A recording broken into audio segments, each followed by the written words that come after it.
In Microsoft Word, PowerPoint, and Excel, you can turn on some pen tools that will be helpful for you. Now, if you have the most recent version of these products, you probably have this draw menu, but in case you have an older version, I'd like to show you how to turn these features on. So if you do not have this draw menu, click on this down arrow for the quick access toolbar, go to More Commands, change this menu to All Commands, and scroll down until you get to the letter E and you are looking for Eraser.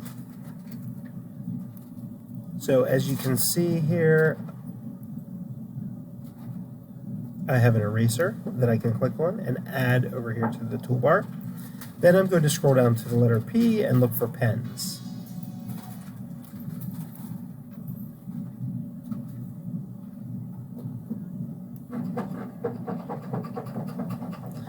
Okay, there's several pen buckets here. I choose this option here without the little arrow next to it and add that.